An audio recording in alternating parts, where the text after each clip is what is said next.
यहीं से शुरू करते हैं। अमित शाह के बयान को शिकायत करने के लिए कांग्रेस पार्टी चुनाव आयोग ले जा रही है। ये धार्मिक उन्माद फैलाने का बयान गृह मंत्री ने क्यों दिया कि कांग्रेस पार्टी आई तो दंगे होंगे? सुधांशु जी।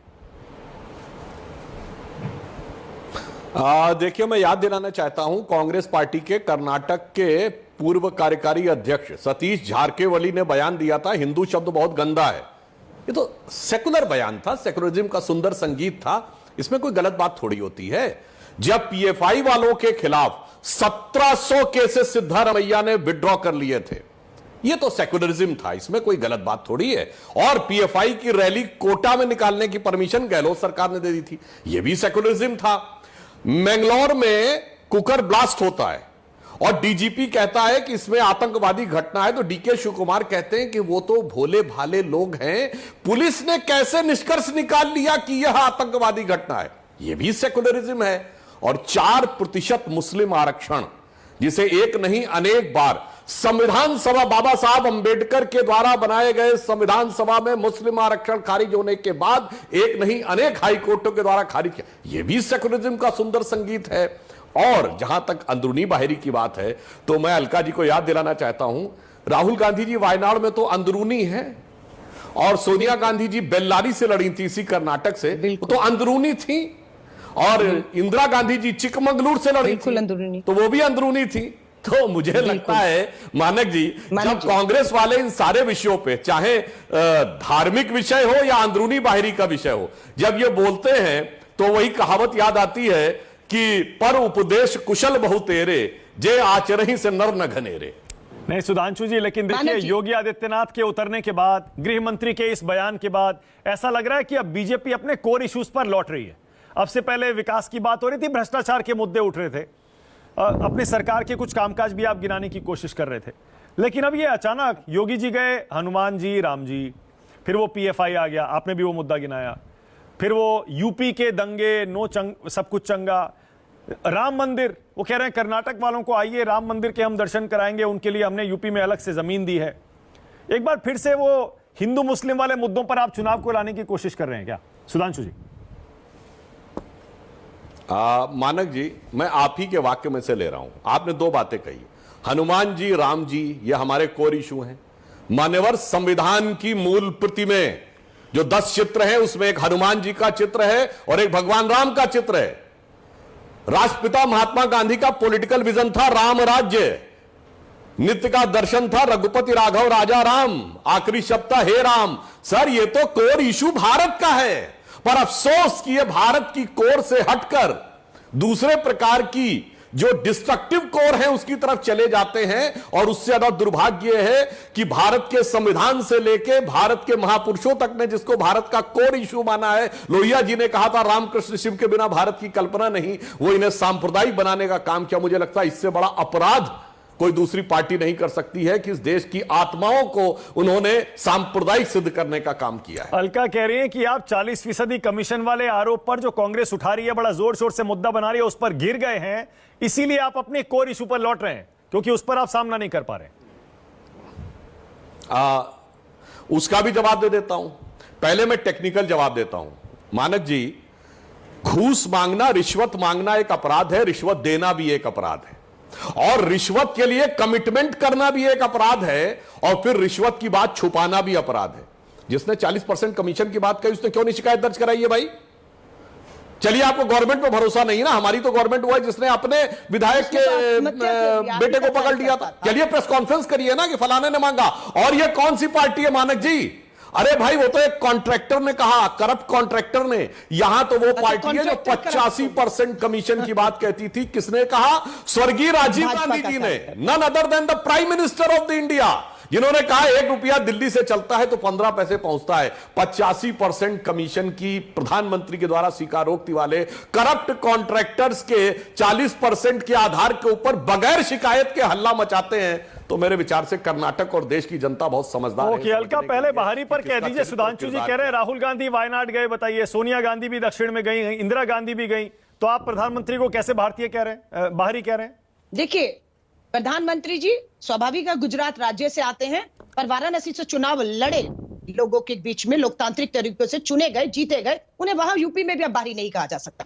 ठीक उसी तरह वायनाड राहुल गांधी जी जाकर चुनाव लड़ते हैं लोकतांत्रिक तरीकों से, या इंदिरा गांधी जी चिकमंगलूर गए, वो वहां जाकर लोगों का उन्होंने वोट हासिल करके विश्वास हासिल किया और उनकी आवाज बने, दिल्ली तक संसद में वायनाड की आवाज बनकर राहुल गांधी जी को बोलने का हक वायनाड के लोगों ने दिया। जैसे वाराणसी का हक आज प्रधानमंत्री जी इस्तेमाल नहीं कर रहे हैं क्योंकि वो कहीं और ही जा रहे हैं, तो ये हक दिया। लेकिन कर्नाटक में अमित शाह जी को, मोदी जी को सीधे ये हक नहीं दिया। जिन्हें सीधे हक दिया वो पार्टी से बाहर कर दिए गए हैं।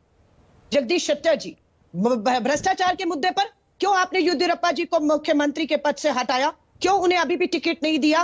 क्यों उनका आप जो है आज भी सिर्फ लिंगायत जो वहां की कम्युनिटी है उस पे निशाना बनाने के लिए आप इस्तेमाल लगातार किए चले जा रहे हैं? बात यह है कि ये दिल्ली से कर्नाटका को चलाना चाहते हैं क्योंकि 40% का जो कमीशन है वो दिल्ली तक पहुंचा। आज दुख की बात है कि अपने ही मृत कार्यकर्ता, जिसने सुसाइड किया, भाजपा का कार्यकर्ता था जिसने सुसाइड कर लिया है, उसने लिखित में 40% कमीशन लेने का आरोप इनके पूर्व मंत्री, भ्रष्ट मंत्री, जिनसे प्रधानमंत्री जी फोन करके प्रचार की अपील कर रहे थे, ईश्वरप्पा, उन पे लगाया। वो है ही नहीं, दुनिया से चला गया। शर्म आती है कि आज अपने कार्यकर्ता जिसने आत्महत्या कर लिया, आरोप लगाए, उनके आरोपों की जांच करने की बजाय आप उसको आज खुद ही भ्रष्ट या उन बिल्डर्स को या जो भी थे जिन्होंने सुसाइड से पहले नोट लिखा, आप उन्हें करप्ट बताने लग गए। इससे निचले स्तर की राजनीति और क्या हो सकती है?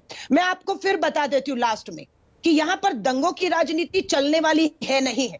चाहे आप उत्तर प्रदेश के मुख्यमंत्री को ले आइए, कोशिश सारी है कि प्रधानमंत्री जी ने कह दिया है वो तब आएंगे जब कर्नाटक में एक माहौल बन चुका होगा, और माहौल भ्रष्टाचार की ये सरकार बना नहीं पा रही है। सुधांशु जी 4 कार्यक्रम 5 साल की केंद्र की डबल इंजन की सरकार के काम गिना ही नहीं पाए। PFI पर रैली होती है, मैं आपको फिर कह रही हूं, कानूनन और संविधान जिस पे भी बैन लगना होगा या हटना होगा वो कांग्रेस लगाएगी भी और हटाएगी भी। लेकिन आप PFI को मुद्दा बना रहे हैं, आप मुस्लिम को 44% आरक्षण का जो है वो आप यहां पर खेल खेल रहे हैं। क्यों आपने सुप्रीम कोर्ट में एफिडेविट नहीं दिया, पूछना चाहते हैं? आप ही अपने ही कैबिनेट के फैसले जिसमें 4% मुस्लिम का आरक्षण लेने का फैसला किया था और दूसरों को देने का, उसके खिलाफ आपने क्यों स्टे के लिए खुद सुप्रीम कोर्ट चले गए? क्योंकि पता लगा दाल गल नहीं रही। ओके, सुधांशु जी जवाब दे रहे हैं, उसके बाद वारिस पठान और विनोद अग्निहोत्री के पास जाऊंगा। सुधांशु जी जवाब दीजिए। सुधांशु जी, पहली बात, मैं दोनों बातों का जवाब देता हूं। केंद्र सरकार ने क्या किया, उससे पहले मुस्लिम आरक्षण पे सरासर कांग्रेस झूठ बोल रही है। मुस्लिम नाम पे कोई आरक्षण नहीं दिया गया है। यह इकोनॉमिक वीकर सेक्शन के नाम पे दिया गया है, जैसे पिछड़े वर्ग में मुस्लिम तो 4% आरक्षण दिया जाता था, वैसे आर्थिक पिछड़ेपन के आधार पर दिया गया। सर सुनिए, तो आर्थिक पिछड़ेपन के आधार पर दिया गया, और उस जमाने में ईडब्ल्यूएस जैसी कोई श्रेणी नहीं थी। अब जब ईडब्ल्यूएस क्रिएट हो गया तो उसी में मर्ज होना। टेक्निकली ये नोटिफिकेशन दिखा दें कि मुस्लिम आरक्षण दिया गया है तो मैं अपनी बात वापस ले लूं। यह झूठ है। इन्होंने मुस्लिम समाज की जातियों को आर्थिक पिछड़ेपन पे दिया। अब मैं दूसरी बात, इन्होंने कहा कि हम 4 काम नहीं गिना सकते जो केंद्र सरकार ने किए हों। सुनिए महोदया, मैसूर से लेके और त्रिवेंद्रम तक दक्षिण भारत की पहली वंदे भारत एक्सप्रेस यह केंद्र सरकार ने नहीं, किसी और ने चलाई है। मैसूर बेंगलोर का एक्सप्रेसवे हम भी उस पर चल चुके हैं अभी पहले। बीच में यह भी केंद्र सरकार ने नहीं बनाया। अरे आपके आने से पहले केवल 2 ठो लॉन्च कर। देखिए, अपने अपने टर्न पे बोलिए प्लीज, अपने अपने टर्न पे बोलिए। आप बोल रही थी, मैंने कोई डिस्टर्बेंस नहीं किया था। मैं अपने अपने टर्न पे बोलिए प्लीज, मैं आपसे रिक्वेस्ट करता हूं, अपने टर्न पे बोलिए। आप बेंगलोर गई होंगी तो जरा T2 देखिए, कितना वर्ल्ड क्लास का, वर्ल्ड का टॉप लेवल का जो एयरपोर्ट बना, ये केंद्र सरकार ने थोड़ी बनाया, तो राज्य सरकार बनाती है। और सुनिए, इतना ही नहीं, केवल 2 एयरपोर्ट थे, मैंगलोर और मैसूर का नाम मात्र था। अब 7 एयरपोर्ट हैं। सुनिए, सेमीकंडक्टर बनाने की पहली फैक्ट्री कर्नाटक में जाके लगी, जो सेमीकंडक्टर चिप बनाएंगे। एप्पल की फैक्ट्री जो चाइना से शिफ्ट होके आई, आईफोन 14 25% भारत में बने पहली बार, वो भी कर्नाटक में आके लगी। और तो सुनिए, भारत के इतिहास में नहीं, दुनिया के इतिहास में डिफेंस एक्सपो बेंगलुरु में हुआ, 34 देशों के रक्षा मंत्री आए।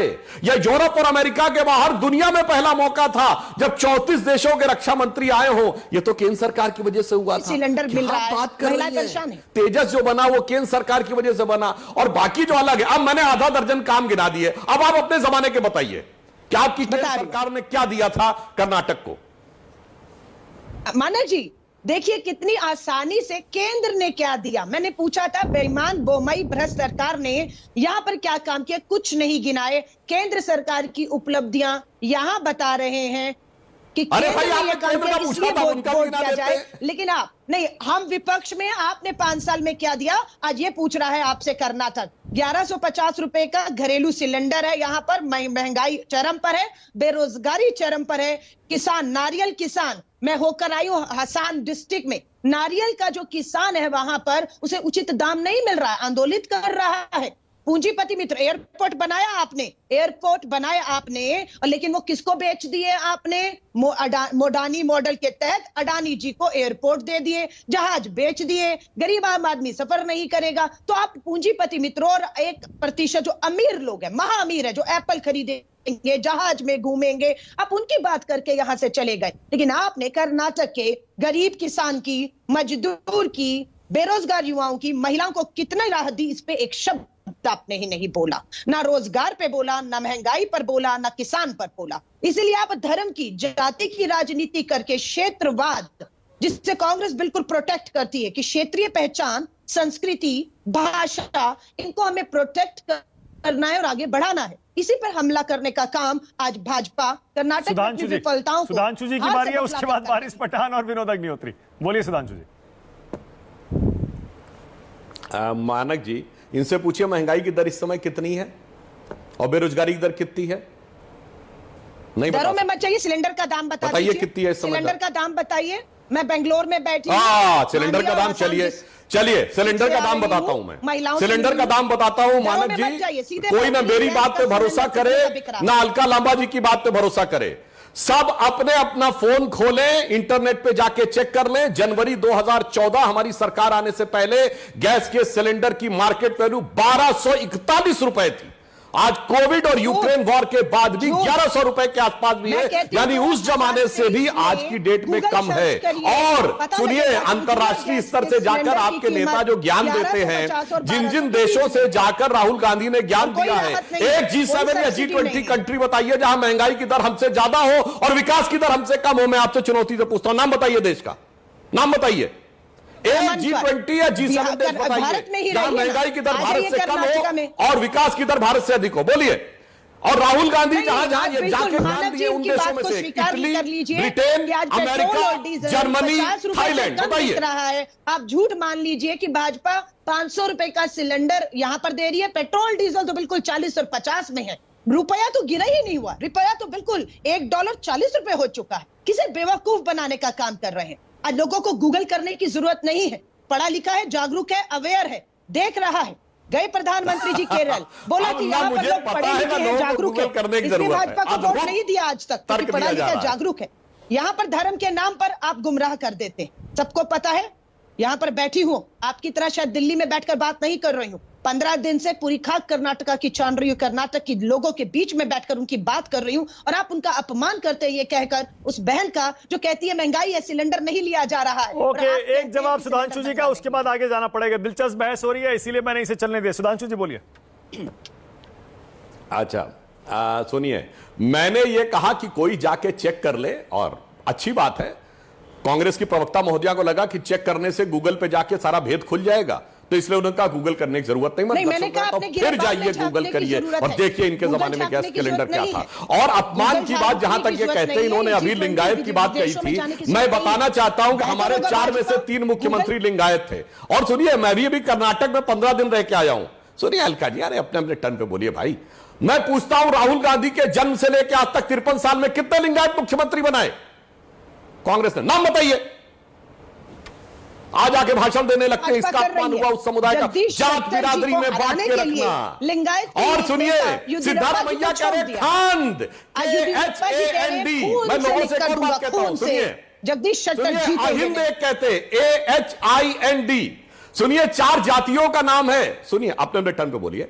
मैं दर्शकों से कहता हूं, जाइए जरा गूगल करिए, सिद्धारमैया का एक फार्मूला है AHIND, 4 जातियों का फार्मूला। वैसे ही ध्वस्त होगा जैसे इनका फार्मूला था गुजरात में KHAM खाम, जैसे कभी इन्होंने किया था हरियाणा में अजगर 4 जातियां, बिहार में कहते भूरा बाल निकाला। अरे जात बिरादरी में तोड़ तोड़ कर देश को किया।